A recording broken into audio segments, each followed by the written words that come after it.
talk about the advanced ed. And I started last week talking about this in an interview, and I won't talk about this too long, but an interview last week, and I'm going to put the name out there, Julianne Thompson over in Gwinnett County, when we were talking about a constitutional correction on the gas tax, and the Board of Education losing the money, the local education losing the money. She started mentioning some of the people over in Gwinnett County and some of the salaries. Not me, not BKP at Good Morning to the Office. She did. So we went to a website that's a public record, state public record website to pull some information. And we're coming to the total central office for Gilmer County, not including benefits. So if you put the benefits in there, Gilmer County is looking at about $2.5 million. $2.5 million, and that would be benefits a year in just central office payroll. So we thought that was interesting. Now, everybody has, I say everybody, a lot of people, the teachers, the students, the parents, the superintendent of schools, Jason Coons, the Board of Education. There's been a tense moment, several tense moments, and a tense year with the Advanced Ed SACS review of the county. So we started last week looking at it. I got several thousand emails. I didn't want to look at this until it was over. You know, in all fairness, Jason Coons was put into the job quite abruptly, and after the dismissal of former Superintendent Brian Dorsey. So, hey, that's just really I can go in further detail, but on February 3rd, Advanced Ed sent, and we did this the other day, but I'm going to kind of pull it together, some of the things I was going through. Advanced Ed sent a letter to Gilmer County Charter School Systems on February 3rd. It said, a complaint. Okay, now, I told you the other day that there's been several throughout the county that said there were several complaints. Maybe several got together and signed one complaint. I don't know. But I would think Advanced Ed would let Jason Coons, the superintendent of schools, I would think Advanced Ed would let him know that there were several complaints or they had received 2 or 3. But it's important to me that they say a complaint. So right now, my thought, unless somebody corrects me, chief@fetchernews.com, anybody just send it in. But my thought right now is last year's total situation with Advanced Ed, not total, because Advanced Ed has been in Gilmer County schools before. You've been under a warning status, advised status. That's not uncommon. You've been reviewed by Advanced Ed.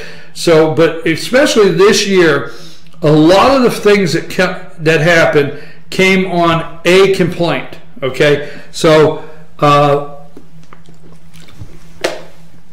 complaint. Now, specifically, the allegations included violations of board policy and violation of board policy in the district's day-to-day operation, the state open meetings law regarding the dismissal. Now, the dismissal of the former superintendent and possible violations related to the breach of confidence regarding employees' health records. Okay. Now, the thing I brought up last week is Gilmer County Schools was asked to respond within 30 days. After a review of your response, see, when they got the response, Advanced Ed gets the response, we will determine what actions, if any, need to be taken, including the possibility of a special review. So right now, the way I'm looking at it is a complaint was made. There are specific things about releasing whoever made the complaint or whomever made the complaint, releasing Brian Dorsey was done wrong in the complaint, and violations of employee health records. So it's saying that's what we got. Could you please answer that? Now, for most of you out there, okay, that have not, and I'm going to give you not the end. I'm not going to give you the end first, but in the Advanced Ed report, which I have here is 10 pages, in the front letter, if you read the whole thing, you don't see this. The only way Advanced Ed writes this 10-page report and has all, when I say all this other stuff or different things that have taken place, is because they reviewed Gilmer County Charter Schools for a year. Now, the original letter on February 3rd says absolutely nothing about most of the things in here. Now, yes, board governance. Yes, they find that board governance. But would this review be what it is if this letter on February 3rd was not answered February 19th by Mr. Coons a certain way? Now, I'm being told this is the letter that was sent. Here is the review that everybody waited on, dated December 24, 2014. Proper procedures for visiting schools. This is a summary of the findings, okay? Proper procedures for visiting schools. Now, we understand you're not Board of Education, you're not supposed to just go in and visit the schools. So you need to work on proper procedures. Refraining from involvement in bidding processes unless specifically invited, conducting public comment on, refraining from involvement in bidding processes unless specifically invited. Now, the letter of February 3rd doesn't talk about bidding processes. The letter of February 3rd doesn't discuss how things are bid. I mean, it's simple. It doesn't discuss it. But the review does. See, if you don't do the review, these things are not brought up. And I'm not trying to be confusing, but why is the bidding process brought up? Okay, so that's in the Advanced Ed. Understanding board authority as a body following the protocol signed by the board members. So that's your Advanced Ed report. Now, how did we get there? Now, these are my words, but if you read the entire letter, Advanced Ed said, hey, we need to talk to you about a complaint. Okay, we need to talk to you about a complaint. And after you write us a letter, we want to determine what actions, if any, need to be taken. May not have needed. You may have been able, Gilmer County, you may have been able to answer this, and there was an option that no actions were necessary. Now, were things going on in the Gilmer County school that maybe needed to be addressed? I don't know. But on February 3rd, as we discussed, Mr. Hartley tells Mr. Coons, you know, I received your draft response as well as the initial letter from Advanced Ed. I assume that there was no attachments or enclosed in the letter. Do you know the details of any specific complaint that Advanced Ed has received? So Mr. Hartley wants to know the details of this complaint. He wants the details of it. As you know, Advanced Ed process involves the school district, blah, blah, blah. Now, at the end, I told you that Mr. Hartley says, thus, the response to the letter is a very delicate situation for all of us. It's a very delicate. The response to this letter is very delicate. And I know I'm being redundant, but there's a reason. I was going to try to explain some of the conditions that might be, you know, it's very difficult. We need to be careful, Mr. Hartley's saying, in our response. Here's a sentence that bothers me because I don't know the details, because I don't have all the emails. I'll let you know that I don't have all. I assume that the board is aware of the request from Advanced Ed. Now, I'm not saying Mr. Coons has not made the board aware, but he says, I assume that the board is aware of the request of Advanced Ed. Okay? I am curious as to what their reaction has been. Now, I'm understanding through sources, the board wasn't in the loop. They were aware of it, but when the response, I'm being told they weren't in the loop of the response. Mr. Hartley says, I am curious to what their reaction has been. So if The board was kept out of the loop. Why? Now, if you get a letter like this and it says, hey, we got a complaint, and it's serious, okay? I'm not going to say it's not serious, and we want you to send us an answer in 30 days. Why would you go into the amount of detail that Mr. Coons went into? He went into an amount of detail. In reference to 2.1, please note that Gilmer County school system has been involved in a great deal of transitional change in the past few years. My appointment as superintendent will make the fourth such move in the last 7 academic years. Now, why in the world would you tell them that?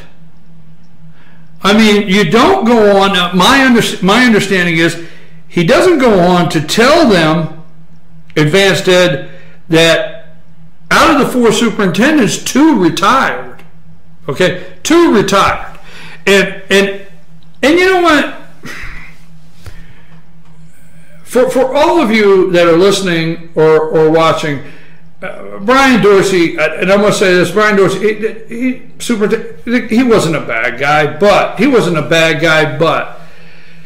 come on, Gilmer County has gone through an economic depression, and it's just a bottom line. Economically, this area's been in a depression. I mean, we know what happened to the banking industry, the construction industry. Brian Dorsey comes in, and the decision is made, and I see this happen all the time in the corporate world. The decision is made for privatizing the custodians. The decision is made to purchase the new building for the ATO. The decision is made to close Oakland Elementary School. All right. The list goes on.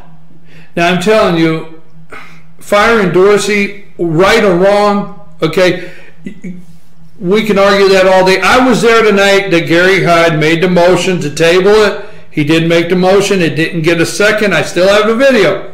I still have the video of the night. Gary Hyde made the motion to table it. He said it was wrong, table it until they had a chance to discuss it. It didn't get a second, if I remember. I don't know if it got a second, but it's on video, and it didn't go anywhere. So I was there that night. But come on. And he brings up, Advanced Ed don't ask. They just say, you know, there's been a question on the way your last superintendent was released. Why do we go into, in the last, our Board of Education has undergone quite some transitions. Okay, within the last decade, we have had a board member resign based on a SACS investigation, and 2 more chose to leave the board at that time as well. Just at 2 years ago, had 3 more incumbent BOE members lose in an election process. Now, I'm being told that this February 19th letter, this is what I'm being told, and if it's wrong, please tell me that I have. Please send it to me. I'll make the correction if this is not the letter. But I'm being told that this is the letter that went to Advanced Ed. Why would you tell them that 3 of the incumbent BOE members lost an election process? The people of Gilmer County went out and voted. Now, I mean, I'm not pro or con, and I'm not going to get into whether Fetcher News supported any of these candidates. But the people of Gilmer County went out and voted. I don't remember in this letter them ever asking what the citizens went and did and what they went and voted on. The BOE lost members in the election process. Change has been our only constant, and I do believe that our ability to lead through established policies and practices has certainly been compromised. We have spent so much time dealing with transition that many of the system guidelines have either been misrepresented or failed to meet the changes taking place through public school litigation. Whew. Now, I may have, in reference to 2.2, the state has certainly showed itself to be prevalent. This standard has certainly showed itself to be prevalent challenge. Let's see. With the appointment of 3 new Board of Education members, within the last 2 years, an inability to act cohesive has been a constant. Now, I do not believe this to have occurred based on malicious factors or intent, but rather from the willful attempt of new board members to represent the community based on the election of them to the post. The tumultuous, I can't say that, the tumultuous relationship at best has developed between the prior superintendent and the community over fiscal. He goes into that, and he goes into from what I have been told, BOE Chair James Waters and BOE Vice Chair Palmer met with the attorney Herman Clark. So he talks about the superintendent school, goes into details on that, goes into details on that, and he ends the second part of the complaint, and I have all of it, and I don't want to bore you. From that vote forward, the night they released Brian Dorsey, at that time, Mr. Dorsey was released from his contract by a vote of 3-2. From that vote forward, the BOE's relationship could only be described as cordial, with most votes working down through party lines. Working down. Now, I don't remember Advanced Ed asking all those questions. I don't remember. Now, these are my words. These are my words. What are you doing, rolling the red carpet out for them to come in and investigate Gilmer County schools? I mean, if it's that bad, it's that bad. I mean, but I don't remember them asking all these questions. It goes on to discuss other things that have happened and in this letter. But Advanced Ed asks a couple questions. They ask a couple questions, and then you turn around and you get a letter like this sent to them that basically goes into so many details that Advanced Ed didn't even ask. I want to know, I've asked this question, I've not gotten an answer. So if you're out there, send me an answer. Did the attorney read this letter and approve it before it went? And is this the letter that Gilmer County Schools sent to Advanced Ed? And did the Board of Education see this letter before it went out? Now, I put on there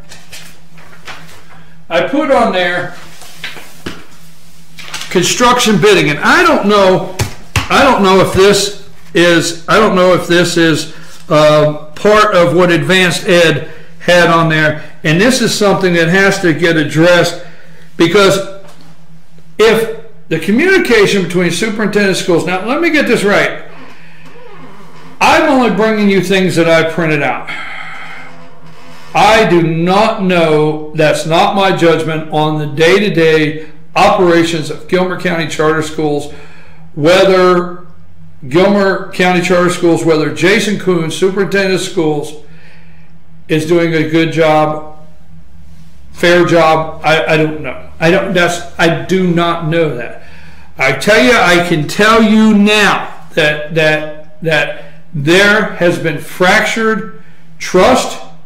There's been fractured relationship, and I do not know how the Board of Education and Mr. Coons work together. That's after reading this. Now, I read the Advanced Ed letter that they sent. I read the response.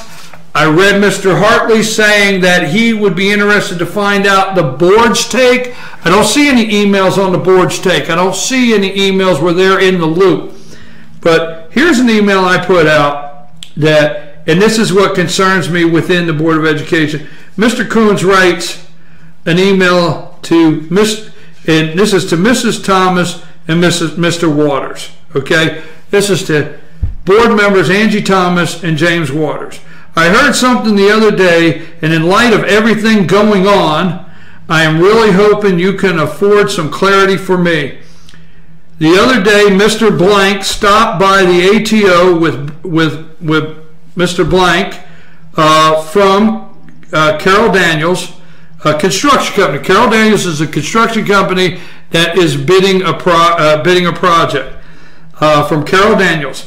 And the simple comment was made while talking to a few people that they just finished eating lunch with you two at Mike's, that this was prior to an actual bidding process date. My concern, if any, is this true? Is this perception that their construction company had an in and afforded to the other not afforded to the other bidders? I appreciate any information. Now, Mr. Coons writes this to them, and this goes back and forth, and Angie Thomas says, I haven't even spoke to or even seen Mr. Blank for that matter of months. I don't even know the other gentleman you were talking about. In all actuality, I haven't been to Mike's restaurant in quite some time. Never had lunch with Mr. Waters either. I'd appreciate a face-to-face meeting. Now, Angie Thomas is asking for a face-to-face meeting set up with the three gentlemen as soon as possible so I can ask why they would spread such a lie. This really infuriates me. Now, this is Miss Thomas. And Miss Thomas comes back after somebody writes, and I'm going to say, somebody writes some other stuff here. I'm not going to bring that up. But Miss Thomas comes back and says, I, for one, am tired of the lies. Okay? She writes this to Jason Coons. I, for one, am tired of the lies being told about me, and I especially do not like people trying to make things appear to be something they're not. Now, the only reason I bring this up, and there's much more to this, is Mr. Waters says didn't happen. Now, Mr. Waters, if you read his emails, he just says a couple words and moves on, and he's the chairman of the Board of Education. Mr. Waters says it didn't happen. Not me. Didn't happen. So then this, I don't know if this is the particular one, this shows up on Advanced Ed, proper refraining from involvement in bidding process unless specifically invited. Now, I don't know all the details on that, but there is some of the accusations that happen. My question is, it's 8:11, it's 10 after 8. My question is, did the red carpet get rolled out for Advanced Ed? Did it get rolled out? Was the board involved in these questions that were asked from Advanced Ed? Did Advanced Ed have to do the review they did this year and put everybody on edge wondering what the outcome would be? I don't know. I don't know. I have a lot more emails here. I'm very concerned about a complaint turning into what it did last year. I know there's been some discussion. Now, on the Advanced Ed, and I'll end with this, okay? On the Advanced Ed, I'm not going to tell you in Gilmer County, and I want this to be clear, you make a decision. You should research and find out what East Blost brings the community, okay? But when East Blost is done, there's a list of projects that get done, and there's priorities of projects. When East Blost came up, Mr. Coons basically, and maybe to his credit, he thought he was involving everybody. Okay, let me say to his credit, let's say he thought he was giving everybody an equal share at the table to say what they thought they should use East Blost for. But it caused a firestorm around this county. Now, if you don't know it, from the Agriculture Center to remodeling Huff Mosley to turf to you name it, all around this county, it caused a firestorm. There was I forget the millions of dollars, the wish list that was put together from it doesn't matter, from the lowest level of spending to the highest level of spending. The top of the list was a new elementary school. A new elementary school was on the top of the list on this. Now, Advanced Ed was present, I guess, during a public meeting. I, for one, we started today the agenda. Now, I'm going to tell you, the discussion of the SPLOST, the eSPLOST, was not on the agenda. It was hard to find. The list was a wish list that everybody was wondering, from enclosing pools to an aquatic center to agriculture. And you're not hearing me say whether we're at FetchYourNews.com. It's not our place. It's not our place to line out what the priorities are. But from aquatic center to agricultural center to turf, which I spoke in favor of in disclosure, from turf, you name it. And it was not done publicly. There was a town hall, and people didn't show up. So Mr. Coons held a town hall. Now, for all of you out there that says, well, this wasn't done this way or that, there was a town hall held, and people did not show up to the town hall to discuss it. But on that night in question that Advanced Ed was there, the local option sales tax was a firestorm, and the public, some people in the public, wanted some answers. So that is that. If that would have been handled, may I say, a little different, if that had been handled a little different, if that had been handled a little different, maybe Advanced Ed would not have seen the public participation. Now, if you have questions, we're going to continue tomorrow, because you know what? Hey, why did Advanced Ed come to this county and do this in-depth review this past year? Could it have been avoided? Now, I'm not telling anybody to misrepresent the answers, but that letter, if that's the letter that went out, and there's other things in the email. We're going to leave the names out and things out because it's just not fair in this small community. But Advanced Ed, it just seems like it didn't have to escalate to where it did, and it did. I'm going to